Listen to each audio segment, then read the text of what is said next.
Что-то потеряли. А вот, кстати, собаки. В сумке весьма горячо. Ой, ух ты ж. Капец. Ну вот, наконец пришло время, я открываю свой второй электровелосезон. Всю зиму я занимался различными доработками. На велосипеде появился багажник. Установлен задний фонарь со стоп-сигналом, поворотниками. Также поворотники установлены спереди. Поставил сигнализацию. Произвел мелкий ремонт батареи и заменил контроллер. Сегодня я хочу рассказать более подробно, как я собирал свой электровелосипед и какие ошибки лучше не совершать. Фэтбайк я купил на AliExpress с доставкой из России. Выбирал по фотографии, чтобы внутри рамы было побольше места. Доставили быстро, я забрал коробку со склада DPD и уже дома распаковал. Не обошлось без косяков в виде промятой грипсы и сколов краски на горилле и ободе. Но в целом велик за 11 500 оказался вполне исправным. Вот так он выглядел в стоке. В комплекте были пластиковые крылья, которые я даже не стал устанавливать. Выглядели они убого, как и остальное барахло, которое шло в комплекте. Часть всего этого я продал на Авито, снизив еще немного стоимость фэтбайка. Сейчас такой велик обойдется от 12 до 17 тысяч. Мотор-колесо я купил через Лен Фэтбайк. Думал, получится быстрее по доставке. Но у них то, что я хотел, не оказалось, и все равно пришлось ждать из Китая. По цене вышло так же, как на AliExpress, около 23 тысяч. Я выбрал мотор-колесо прямого привода на 1500 Вт и контроллер на 48 вольт. В прямом приводе привлекло отсутствие требующих обслуживания шестерней и возможность рекуперации. Да, тяга у него меньше, чем у редукторного, но это отчасти компенсируется большей мощностью. Мотор был уже в ободе, нужно было только перекинуть камеру и покрышку. Обод с мотор-колесом перфорированный. Это сделано для того, чтобы камера внутри не могла провернуться. По незнанию я не заказал заранее специальную ободную ленту и просто переставил резинку с обода на обод. За тот месяц, пока я ждал нормальную ленту, она лопнула во многих местах, так что это оказался вообще не вариант. Разумеется, едва установив мотор-колесо, мне не терпелось его запустить. Батарея была еще в процессе сборки, и поэтому я подключил контроллер к зарядному устройству. Если у вас мотор-колесо прямого привода, не стоит так делать. В холостую мотор раскрутился свыше 90 км в час, но радость была недолгой. Я нажал на тормоз, и на дисплее загорелась ошибка 0.6. После этого колесо стало крутиться рывками и лишь с толкача. Оказалось, в контроллере сгорели транзисторы, замкнув одну фазу. Это произошло из-за того, что при нажатии на тормоз контроллер перешел в режим рекуперации, а батареи, которая взяла бы на себя генерируемую энергию, не было. Скорость мотора была явно выше расчетной, и напряжение превысило допустимые пределы контроллера. Не повторяйте мою ошибку, не крутите мотор-колесо прямого привода от зарядного устройства и не отключайте батарею на ходу.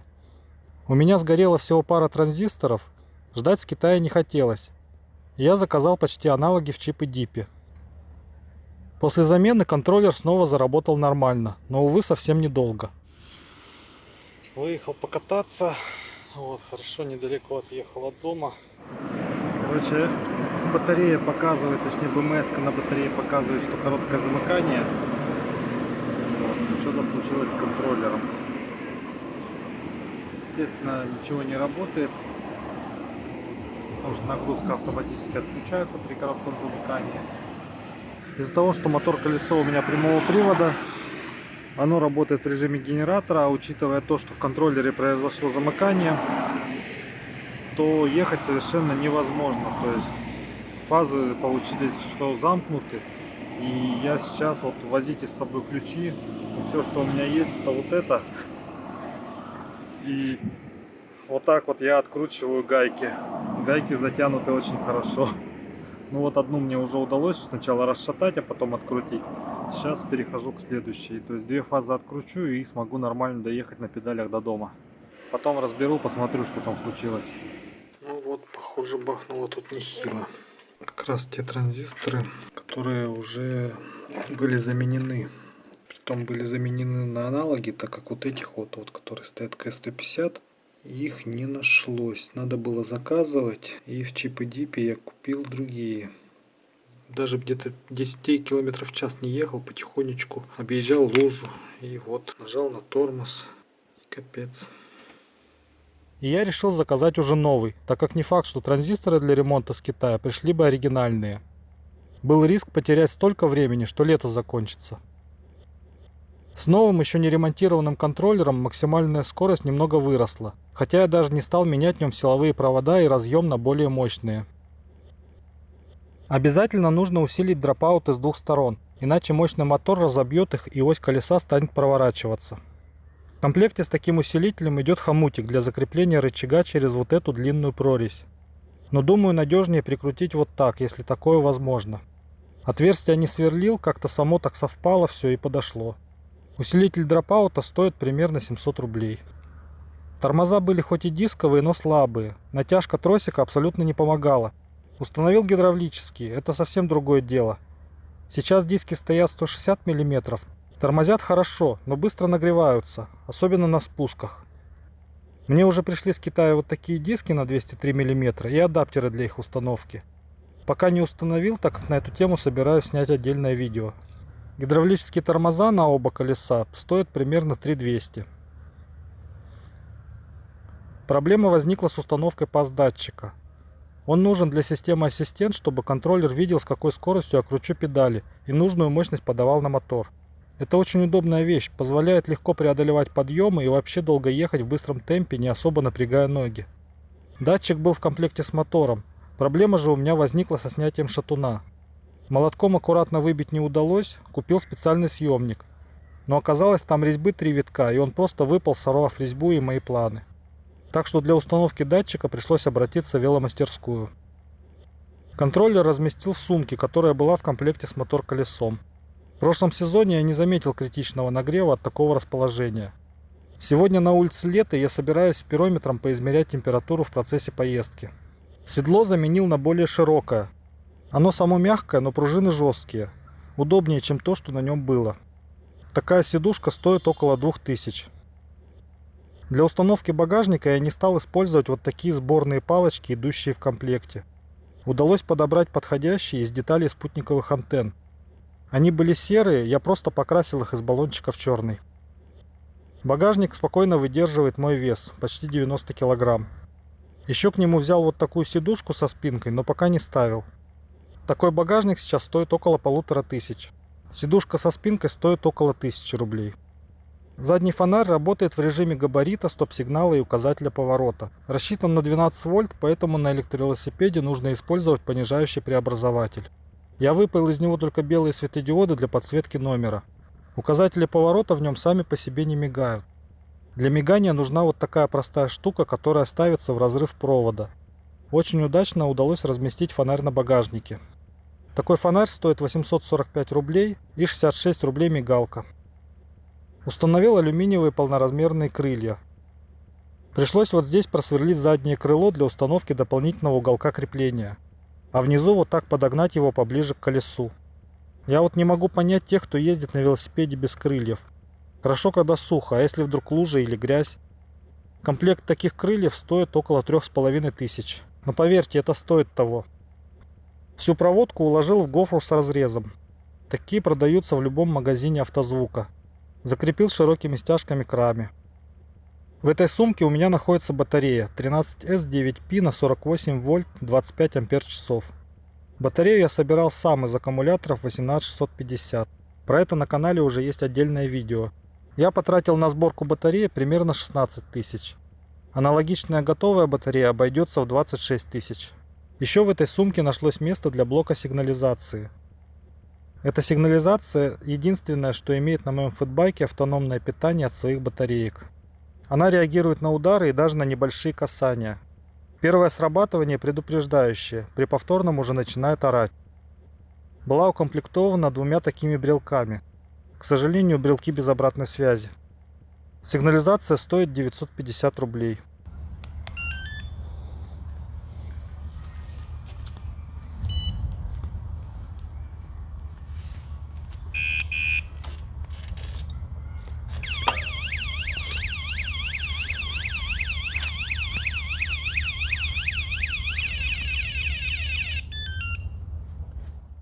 Прямой горный руль мне совсем не нравился. Я нашел в интернете и купил самый дешевый изогнутый руль BMX. Под него заказывал и новый вынос. потому что у горного руля в этом месте больше диаметр трубы. На руле у меня не поместились переключатели скоростей велосипеда. Я уже собирался отказаться от возможности смены звездочки на ходу, но вот такой кронштейн спас ситуацию. Переключатели получились в неудобном, но все же доступном месте. Такой руль стоит 1400 рублей, а расширитель руля 650 рублей. В комплекте с мотор-колесом шли вот такие грипсы. Здесь уже встроен замок выключения контроллера, а мощность двигателя регулируется поворотом вот этой части. Аналогичная рукоятка, но только с вольтметром, стоит 790 рублей. Также в комплекте с мотор-колесом были рукоятки для тросикового тормоза. Эти я заказывал гидравлические. Вот тут гидролиния, а вот тут провод на контроллер идет. Это нужно, чтобы при торможении мотор отключался или работала рекуперация.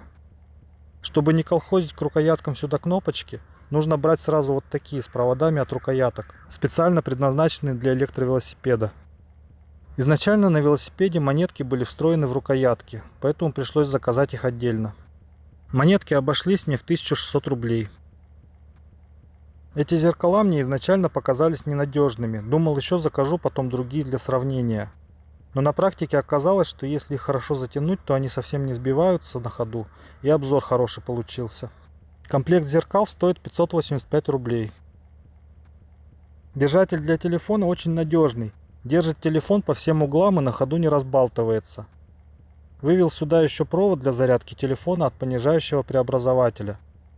Недостаток у этого держателя только один – телефон открыт осадком и пыли. Держатель мне обошелся в 530 рублей. Недавно я приобрел еще вот такую сумку на раму с чехлом для телефона. Пока что еще не знаю, насколько это удобно, только установил. Но определенный плюс в том, что чехол держится на липучке. Можно, припарковав велик, например, у магазина, быстро снять и унести с собой телефон. Кстати, сенсорный дисплей через пленку работает очень хорошо. Сумка мне обошлась в 700 рублей. Дисплей модели LCD3 также из комплекта мотор колеса. Управляется вот этим блоком кнопок. Отображает заряд батареи, скорость, пробег, потребляемую мощность и другую информацию. На нем можно настраивать различные параметры работы контроллера. Настроек очень много, скоро сниму об этом отдельное видео. Ссылка на инструкцию по настройке расположена в описании к этому видеоролику. Кстати, на редукторных мотор-колесах скорость и пробег не фиксируются, когда велосипед едет накатом, притормаживает или полностью движется на педалях. Поэтому обычно владельцы таких мотор-колес устанавливают еще и велокомпьютер. Этот звоночек шел с велосипедом. Валялся у меня без дела, но прошлый сезон показал, что лучше его установить. Позвенеть им намного гуманнее, чем пугать людей на тротуаре громким сигналом. Таких переключателей на руль я заказывал несколько разных. Заказывал вот такой вот.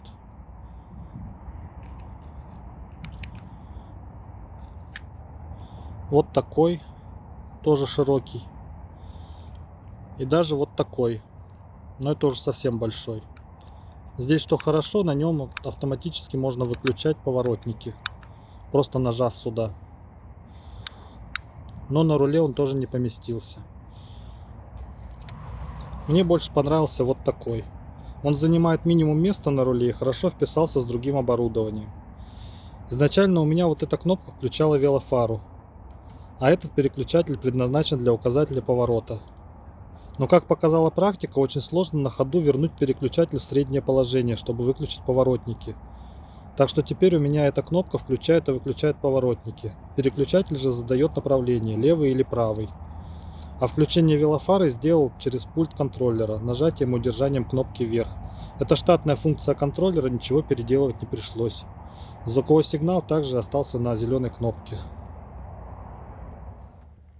Долго думал, куда установить передние поворотники. На руле нету места, а если где-то по бокам на руль, то это резать грипсы, проводить провода внутри руля, где-то его сверлить, чтобы провода вышли. Слишком много нюансов. Не говоря уже о том, что такие поворотники станут самой выпирающей частью велосипеда по бокам и начнут принимать на себя все удары судьбы. Нашел и заказал вот такие светодиодные поворотники и отдельно к ним хомуты. Мне понравилось, что светят одновременно и вперед, и назад. То есть мне тоже хорошо видно, включены они или выключены. Рассчитаны они на 12 вольт, так же как и задний фонарь, сами по себе не мигают. У меня они подключены параллельно с поворотниками заднего фонаря. Используют ту же мигалку и преобразователь на 12 вольт. Поворотники мне обошлись 980 рублей, крепление под них 300 рублей. Самую первую велофару я установил со встроенным звуковым сигналом.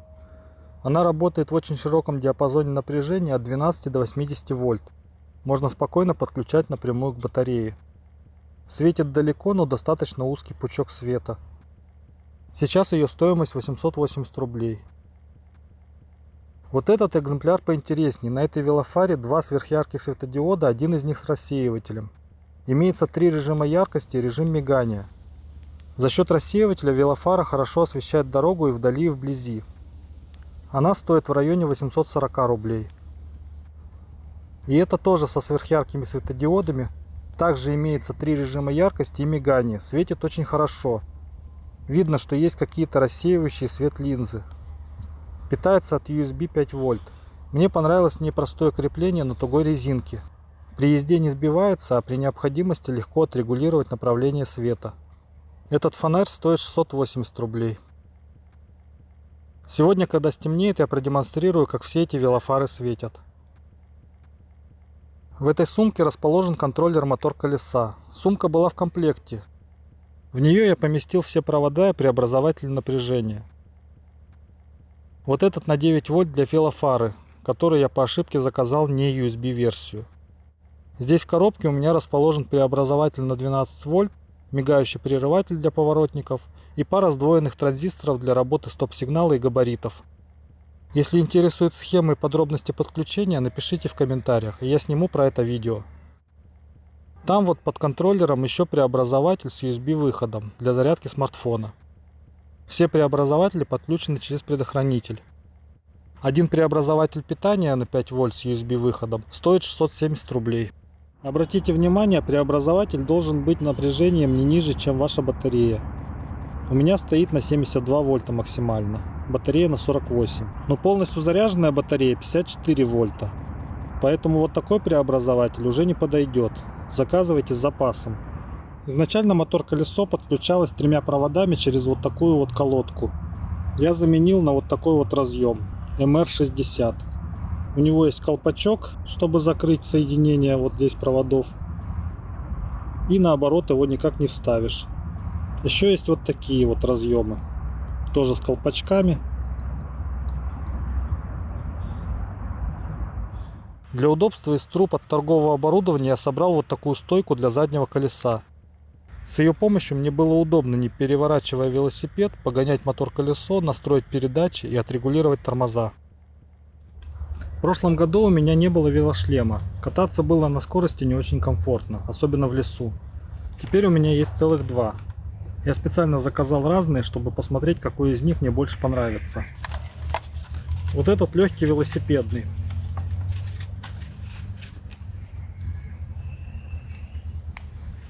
К нему в комплекте было 2 стекла. Крепятся они на магнитах.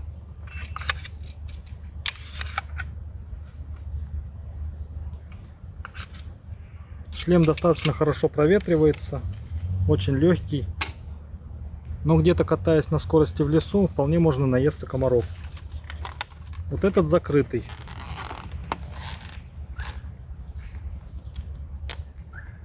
Здесь есть также от солнца вот такое вот стекло опускается. И закрывается вот полностью лицо.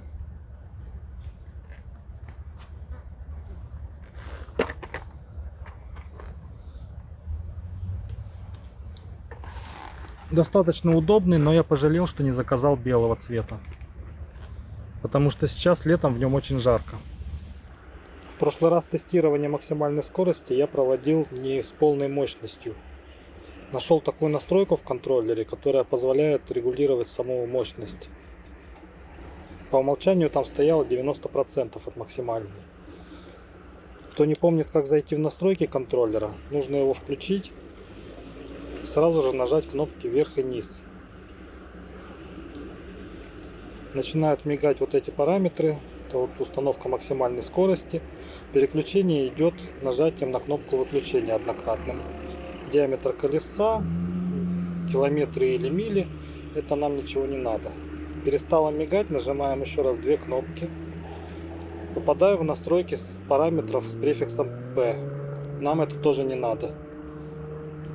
Пролистываем их нажатием на кнопку. Перестала моргать.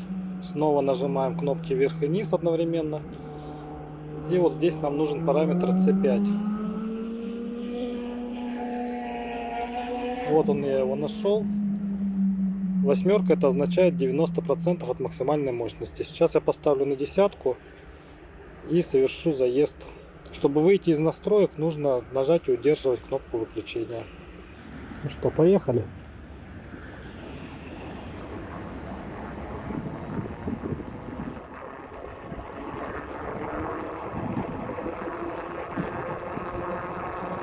Разгоняю специально медленно, потому что там все равно люди идут. А вот сейчас на максимум.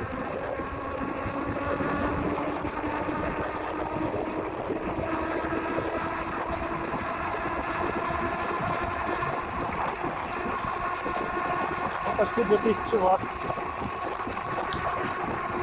Так. 51 было.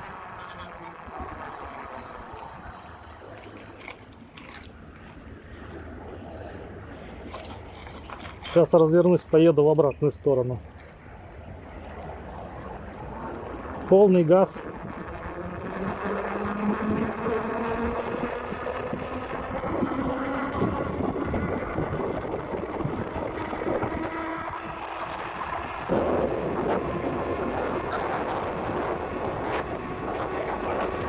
Пятьдесят два, 53, 54, 55, 56.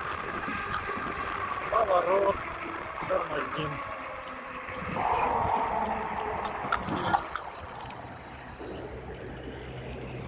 Что-то потеряли.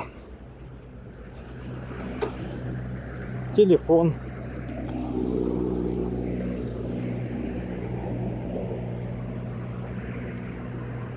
Живой.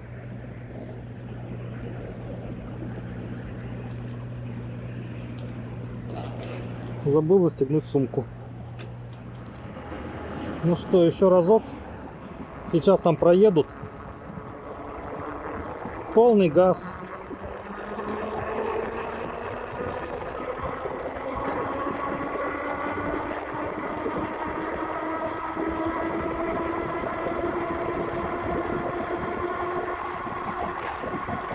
Ну что, в общем-то, побыстрее стало. Так, народ едет.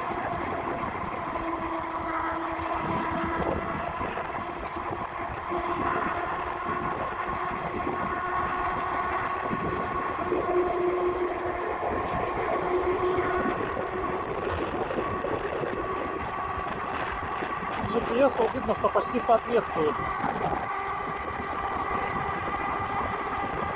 Все, дальше некуда опять. Народ идет.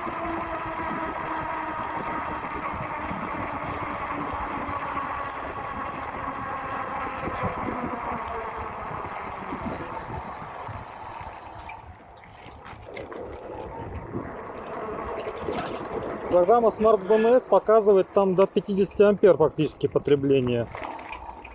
Но он чуть-чуть завышает, так как контроллер максимум на 45. Ну а скорость GPS в принципе соответствует то, что показывает контроллер. Сейчас сразу хочу посмотреть, сколько температура у мотор колеса и на контроллере. 33. 34. Слегка теплая. Так, и контроллер. Тут до него еще добраться. Ну, такой горяченький. Посмотрим температуру. —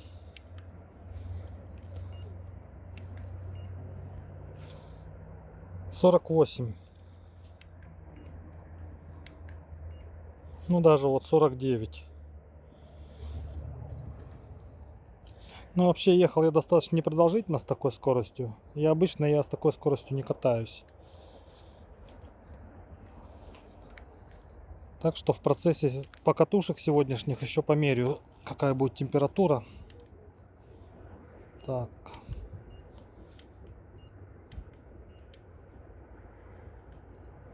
Ну, диски где-то 28-29. Сейчас задний посмотрим еще. Задний 34. Так, скорость была 56,5 максимальная. То, что по контроллеру вот записано. Это максимальную я сейчас включил. Напряжение батареи 52,2. Была полностью заряженная, когда я выезжал. Пока что проехал 5 километров. И температура батареи 38,9 градусов. То есть здесь все показывает. Батарею я недавно отремонтировал. У меня там проводок просто один отпаялся от элемента. В связи с чем был дисбаланс, и она работала как 8P. Не на полную емкость. Но сейчас вот как видно все отлично сбалансировано. Smart BMS позволяет вот это все посмотреть. Все по ячейкам. И также показывает, какое сейчас потребление. В этой новой программе сразу же видно разброс между ячейками. Вот он 0,007 вольта. И примерно вот оставшаяся емкость. Пока снимал видео, что-то меня совсем комары загрызли. Так что поеду сейчас, скину рюкзак, штатив. И поеду еще немного покатаюсь налегке. Впереди возможны собаки, поэтому я подготовился. Сейчас еду на ассистенте, ручку газа совсем не кручу. Ассистент на единичке. Вот скорость где-то 18 км в час, 19. Вот кручу педали. Вообще не напрягаясь.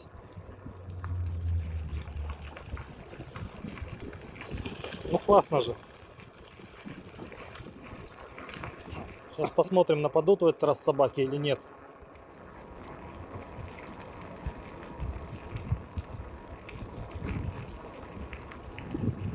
Ну что-то у собак сегодня выходной. А я так хотел проверить, боятся ли они шокера. В общем-то вот в таком спокойном темпе я обычно и езжу. Поэтому в прошлом сезоне шлем я даже и не покупал.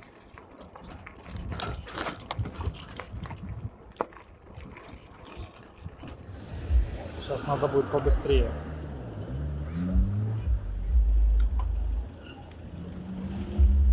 Поехали.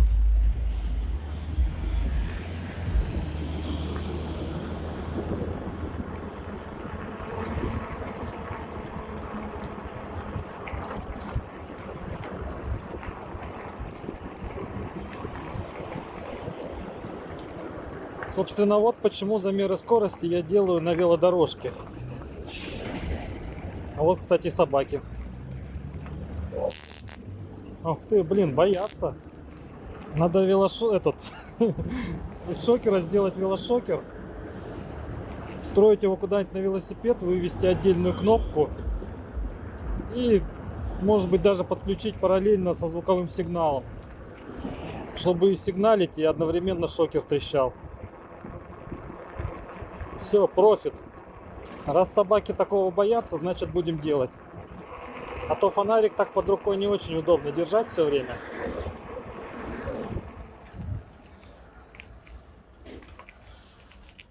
Ну все, пора скинуть барахло. Сейчас, кстати, посмотрим температуру.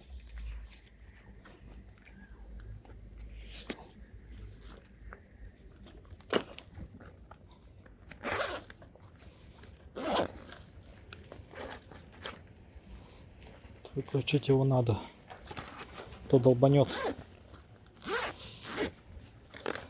Так, что там у нас по мотору? —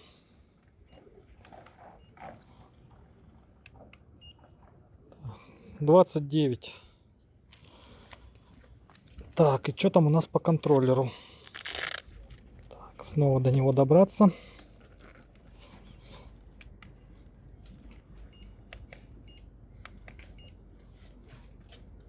42. Ну, я думаю, вполне нормально. Сейчас какое-то время повожу пирометр с собой. Буду периодически замерять. И если что, сообщу. Нормально это в сумке устанавливать контроллер?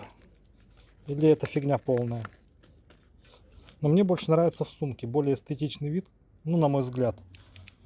То есть, чем где-то он бы висел тут с проводами на раме. Вот такой электровелосипед получился. Скидываю барахло и еду дальше кататься.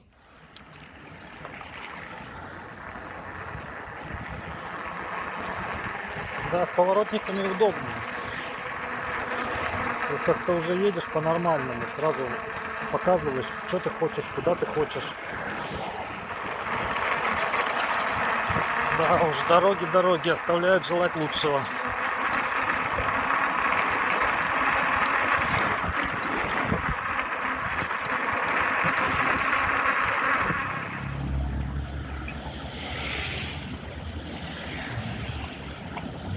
Вот, в принципе, сейчас уже чувствуется, что тормоза стали немного ватными. Вот почему я хочу 203 диски поставить.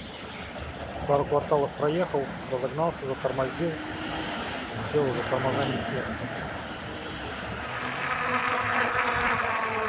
Шлем реально классный. Вообще даже скорости не чувствуется. Ну, не сейчас, а когда вообще едешь. Все-таки я, наверное, полностью закрытый себе оставлю, а тот продам, который велошлем. Потому что я еще сомневался. Как-то мне закрытый этот показался слишком громоздким. Но сейчас я уже думаю, что ничего. Очень даже ничего.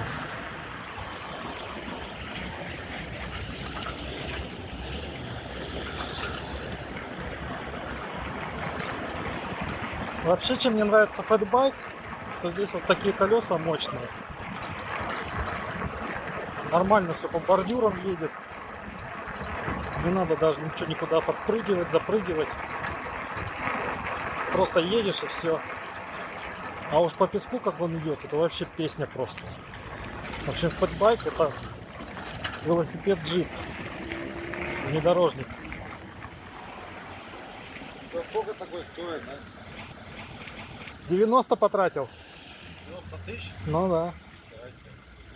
Это что, он электрический, да? Ага. На сколько хватает? На 70 можно. 70 минут?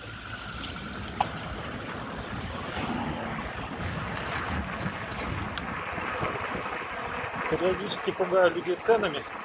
На самом деле электрофэтбайк, ну и вообще электровелосипед, можно собрать гораздо дешевле.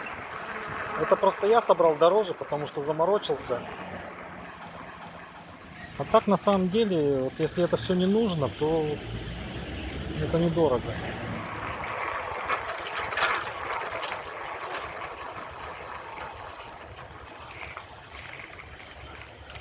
Посмотрим баланс батареи.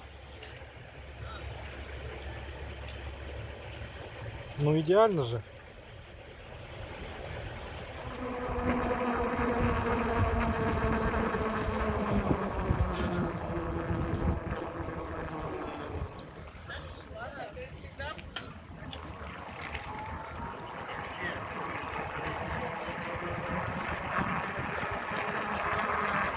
Все, вот практически весь город и проехал. Сейчас попробую спуститься пониже.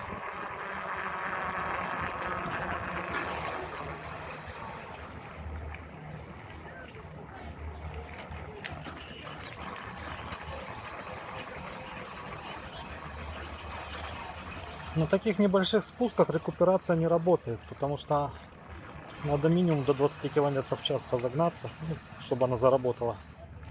А тут и разогнаться-то особо негде, да и незачем. Все, дальше Китай.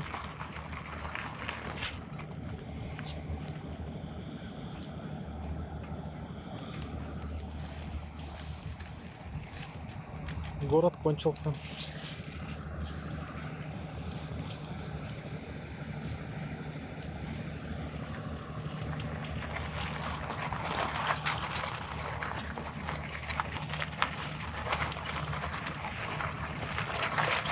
Нормально по камушкам. Был бы песок, точно так же бы ехал, вообще не заморачиваясь.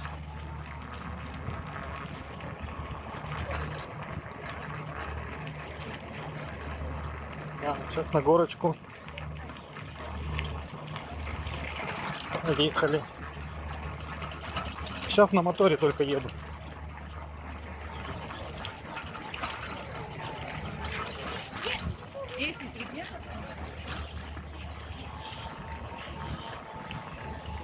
Все, велик меня затащил. Прокачусь чуть-чуть по набережной. Тут тоже велодорожка есть. Но я здесь совсем не гоняю, потому что здесь дети, самокаты, гироскутеры, ну и все такое. Очень много народу, то есть я никому не советую в таких местах выжимать на полную, ну и вообще быстро кататься. То есть не быстрее обычного велосипеда надо ехать. Так, велодорожка кончилась.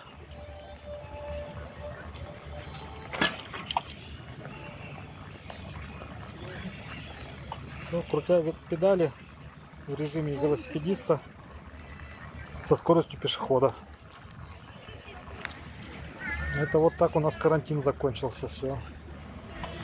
Еще лето наконец наступило.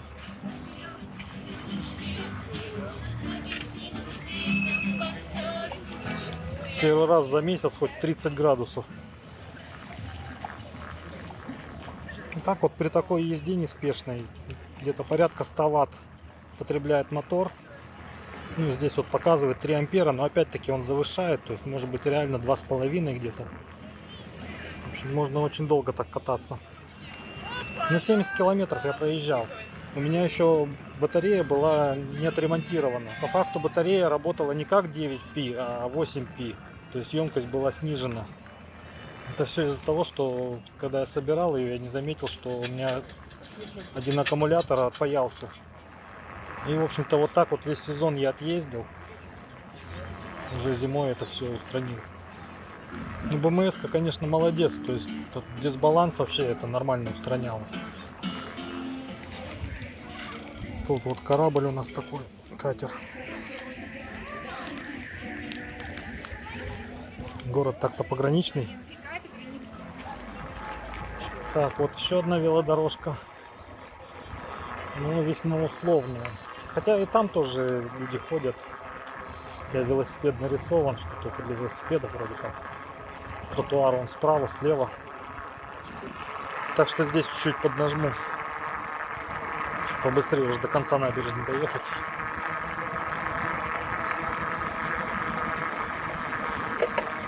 Блин, ну классно в этом шлеме вообще. Все, ни мошек никаких вообще, ни ветер в уши не дует. Вообще ехать везде надо аккуратно. То есть что по дорогам, что по тротуарам, что по таким велодорожкам. Ладно, хорошо, ты как бы умеешь ездить, то есть ты видишь, что там впереди, никуда не отвлекаешься. Но бывает, что другие не видят. То есть дети вообще это могут назад смотреть и ехать вперед. Чуть-чуть можно и подразогнаться. Плотность народа уменьшилась. В принципе, все впереди достаточно предсказуемо. Вот сейчас вот на полную вот выжимаю. Стоит единичка на ассистенте. Все, 31 ограничение. Поставлю двойку, поедет быстрее. Поэтому, если нужна максимальная скорость, то нужно либо на пятерку поставить, либо на 0. Но на нуле не будет работать от педали ассистент. Вот на двоечке 37 получается ограничение. Но это удобно. Если где-то мне не нужно набирать большую скорость, то можно вот так вот ограничить и все. То есть я буду знать уже, что насколько я не выкручу, я быстрее не поеду. Нормально, хорошо сделали асфальт. Ездили людям погулять, на велосипедах покататься. Для людей гораздо лучше, чем для машин. А, кстати, сейчас по песку прокатимся. Там я вижу уже песочек. Ну все, выезжаю на песок.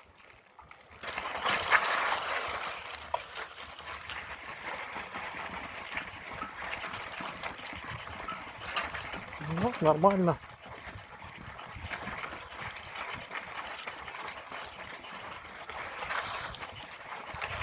Конечно, полный привод бы, наверное, не помешал. На поворотах заносит немножко. Но по песку вообще отлично прет. Обычный велосипед, он бы так не ехал. Колеса бы уже зарылись просто. Так что фэтбайк это вездеход.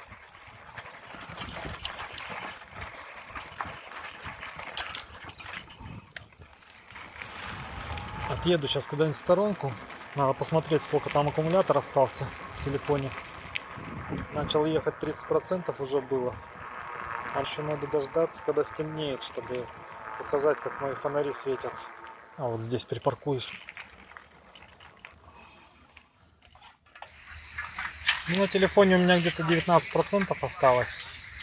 То есть сейчас я еще немножко покатаюсь уже без записи.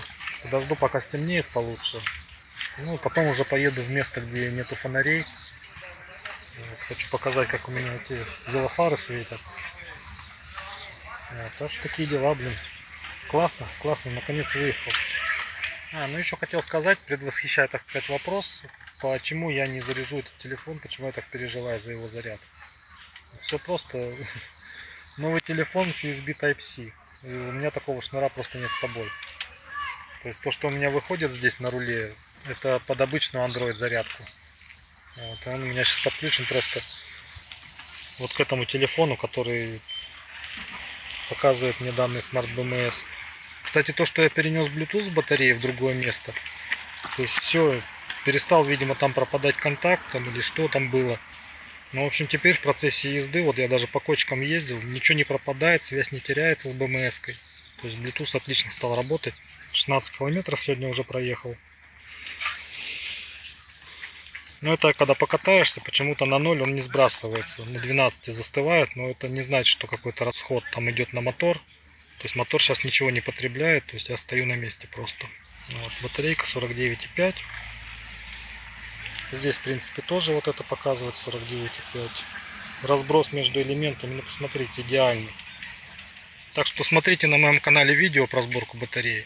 В том видеоролике я все подробно рассказал, как отбалансировать ячейки, как собрать батарею, и все будет нормально. Ну вот уже и стемнело. Китайцы на том берегу зажгли свои фонари.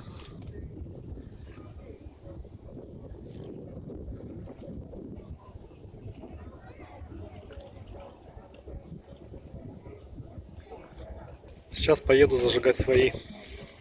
Но я сейчас поеду в место потемнее. То есть там, где будет хорошо видно. Сейчас попробую найти здесь, может быть, где фонарей нету. Тут хотя бы будет понятно. Вот видно, какой пучок света. Это вот светит сейчас велофара, которая со встроенным этим звуковым сигналом. В принципе, неплохо, но весьма узкий пучок.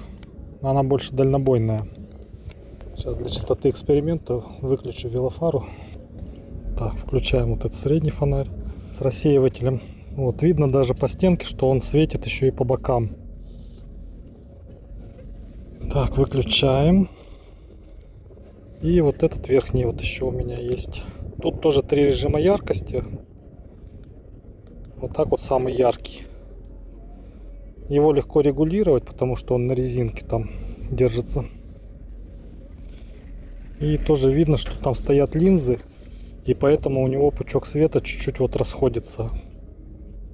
То есть есть и центральный, и по бокам еще. Ну и также, если подержать, то есть режим моргания. Вот. А если включить все 3, то получается весьма неплохо. Вот так вот это выглядит, когда все 3. Ну красота же, все видно. Если где-то в лесу ехать, то вообще просто удовольствие. Ссылки на эти велофары и на остальные все товары я оставил в описании к видео. Спрашивайте в комментариях, что еще интересует вас про электровелосипед. Отвечу всем. Ну а я поехал домой.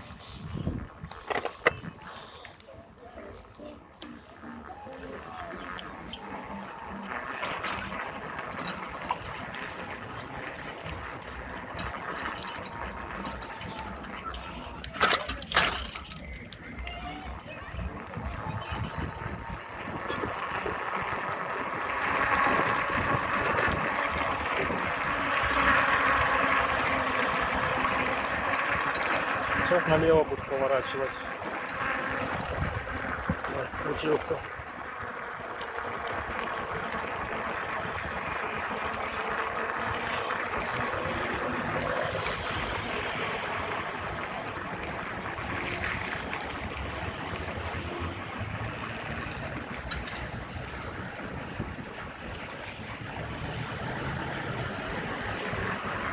Все, кнопку нажал, выключил. А вот этот вот переключатель при такой тряске на дороге по таким ямам, то есть я просто его в центр поставить, блин, физически не могу. Сейчас направо. То есть просто переключаю, и когда мне надо включить поворотник, уже нажимаю кнопку. Все, пожалуйста, правый заморгал. Удобно. И мне видно тоже, что он включился. Я вот в прошлом сезоне, пока, когда вот это сделал, только поворотники, я на кнопку не подключал, на кнопке у меня фара была. И передних тоже не было, только задний фонарь стоял. И я мог просто ехать, 5 кварталов проехать, и потом только увидеть, что, блин, у меня же сзади моргает, там, что я поворачиваю. Поэтому поворотник вот спереди, которые поставить, я выбирал специально такие, чтобы мне тоже было видно, что они моргают. Ну а потом уже придумал на кнопку вот это переделать, чтобы по кнопке включались. Блин, лужа. Ох, вилку пробила. Вот на таких вот ямах вилку пробивает прямо до конца. Этим она мне не нравится. Так что думаю, может быть, руки до нее дойдут когда-нибудь.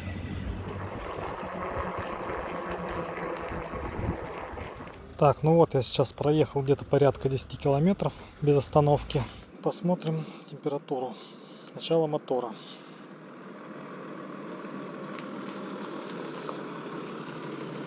Так, 42.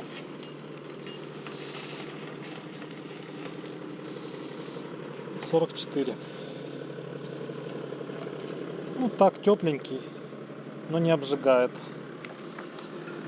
Так, и посмотрим теперь температуру контроллера. Так, в сумке весьма горячо. Ой.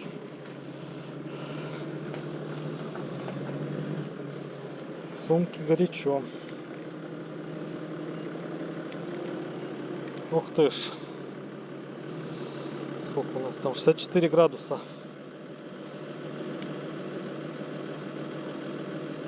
65. Ну вот получается 65 градусов. Да, обжигает конкретно. Но 65 градусов это не страшная температура. Сейчас на улице где-то примерно 26-28 градусов. Ну, покатаюсь еще, посмотрю, как оно будет. Ну, с 3 велофарами вообще отлично. Все видно впереди, по бокам. Поворотники вот в темноте вообще отлично видно. Посмотрим, что у нас тут. Так, батарея 47,3. Мне кажется, что я проехал не 26, а больше. Потому что максимальная скорость у меня была выше. Возможно, я контроллер случайно сбросил. Так, и что у нас тут по ячейкам? Смотрите, с балансом все нормально. Разброс сейчас составляет 0,011 вольт. То есть вообще ни о чем. Минус 0,6 ампера это сейчас потребляют все велофары, 3 штуки. 42 градуса температура батареи. Ну вот и закончилась на сегодня моя велопрогулка. Пишите в комментариях, если вас что-то интересует, какие-то вопросы есть по электрофэтбайку. Всем отвечу. Пока!